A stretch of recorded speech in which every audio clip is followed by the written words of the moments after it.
নমস্কার বন্ধুরা, AJP creation with রান্নাঘরে আপনাদের সকলকে স্বাগত জানিয়ে শুরু করছি আরও একটি নতুন পর্ব। আজ আরও একটি মজাদার নতুন ইন্টারেস্টিং রেসিপি নিয়ে হাজির হচ্ছি আপনাদের সামনে। আজ আমি বানাবো ভাইরাল সেই টমেটো পরোটা রেসিপি।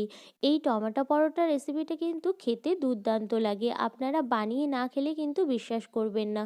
চলুন তাহলে আর বেশি দেরি না করে রেসিপিটি শুরু করা যাক। রেসিপিটি শুরু করার আগে প্রত্যেকবারের মতো আপনাদের কাছে একটাই অনুরোধ, ভিডিওটা একটু স্কিপ না করে প্রথম থেকে শেষ পর্যন্ত দেখতে থাকুন এবং রেসিপিটি ভালো লাগলে অবশ্যই একটা লাইক করে চ্যানেলটিকে সাবস্ক্রাইব করে রাখার অনুরোধ রইল।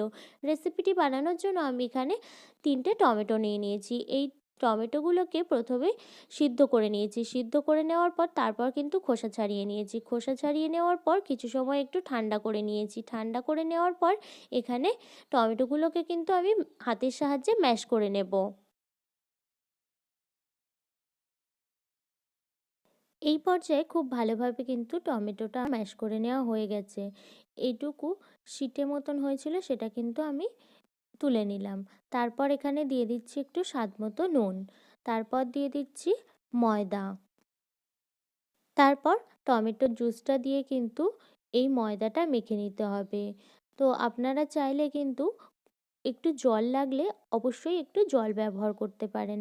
তারপর কিন্তু ময়দাটা মেখে নিতে পারেন। এই পর্যায়ে কিন্তু আমার ময়দাটা ভালোভাবে মেখে নেওয়া হয়ে গেছে। আমি ঢাকা দিয়ে 30 থেকে 35 মিনিট বা 1 ঘন্টার জন্য কিন্তু এইভাবে ঢাকা দিয়ে রেখে দেব। তারপর আমি এখানে 1 ঘন্টা পর ফিরে আসলাম। তারপর পরোটাটা কিন্তু আমি বানিয়ে নেব। তার জন্য আমি এখানে নিয়ে নিয়েছি দুটো ডিম। ডিম দুটো কিন্তু প্রথমে একটা পাত্রে ফাটিয়ে নেব।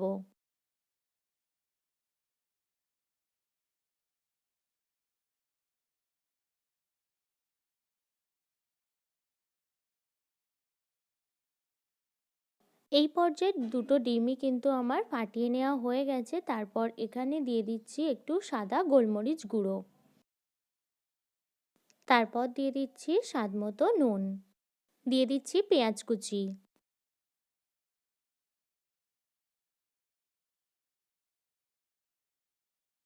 তারপর দিয়ে দিচ্ছি এখানে পাকা লঙ্কা কুচি, তারপর দিয়ে দিচ্ছি বিলাতি ধনেপাতা কুচি, দিয়ে সমস্ত উপকরণগুলোকে কিন্তু ভালোভাবে মিশিয়ে নেব।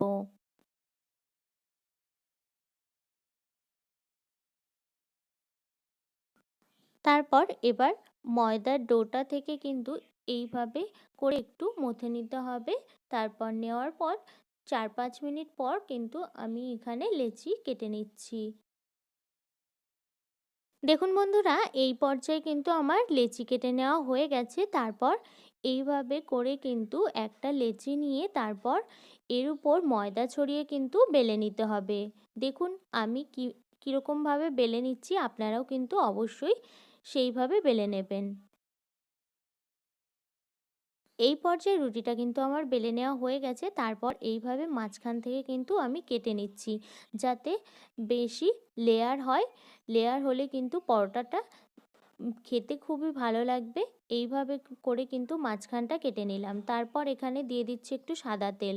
তারপর একটা ব্রাশ দিয়ে কিন্তু তেলটা ভালোভাবে রুটির উপর ব্রাশ করে নিচ্ছি।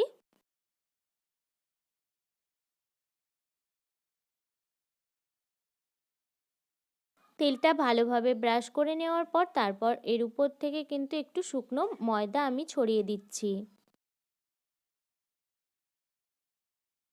ময়দাটা ছড়িয়ে দেওয়ার পর তারপর কিন্তু এইভাবে করে ভাঁজ করে নিচ্ছি। আমি ঠিক যেমনভাবে ভাঁজ করে নিচ্ছি আপনারাও কিন্তু অবশ্যই এরকমভাবে ভাঁজ করে নেবেন, তাহলেই কিন্তু খুবই ভালো হবে পরোটাটা, আর অসংখ্য লেয়ার যুক্ত হবে।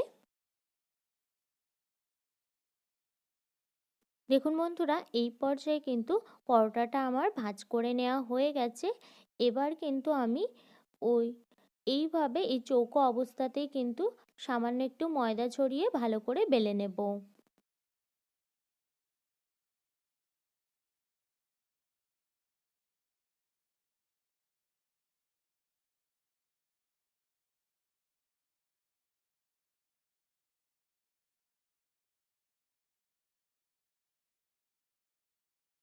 এই পর্যায়ে পরোটাটা কিন্তু আমার বেলে নেওয়া হয়ে গেছে। আপনাদের সুবিধার জন্য আমি আরও একটা পরোটা কিন্তু আপনাদের বেলে দেখাচ্ছি।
এই পরোটাটাও কিন্তু আমার বেলে নেওয়া হয়ে গেছে। ঠিক ওই একইভাবে কিন্তু এই পরোটাগুলো, সমস্ত পরোটাগুলো আমি বেলে নেব।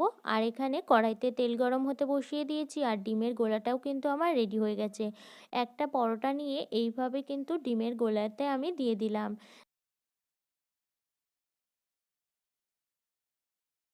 পরোটার দুই সাইডেই কিন্তু ডিমের গোলাটা মাখিয়ে নিতে হবে। তারপর কিন্তু এইভাবে করে উপর থেকেও একটু দিয়ে দিতে পারেন চামচের সাহায্যে।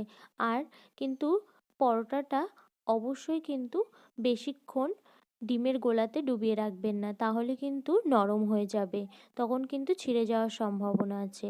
তো দেখুন বন্ধুরা, পরোটাটা কত সুন্দর ফুলে উঠছে। এই পরোটাটা কিন্তু খেতে দুর্দান্ত লাগে। আপনারা দেখতেই পাচ্ছেন কতটা ফুলে উঠেছে। সমস্ত পরোটাগুলোই কিন্তু ঠিক একইভাবে এইভাবে করে কিন্তু ফুলে উঠবে বালিশের মতো। এই পর্যায়ে কিন্তু একটা পরোটা আমার ভেজে নেওয়া হয়ে গেছে, আমি এবার তুলে নেব। ওই একইভাবে কিন্তু সমস্ত বেলে রাখা পরোটাগুলো এইভাবে ডিমের গোলাতে চুবিয়ে নিয়ে তারপর কিন্তু ভেজে নিতে হবে। দুই পিঠই কিন্তু এইভাবে করে ভালোভাবে ডিমের গোলাটা লাগিয়ে নিতে হবে। লাগিয়ে নিয়ে তারপর কিন্তু এইভাবে করে উপর থেকেও একটু ছড়িয়ে দিতে পারেন। তারপর কিন্তু একইভাবে এই টমেটো পরোটাগুলো ভেজে নিতে হবে।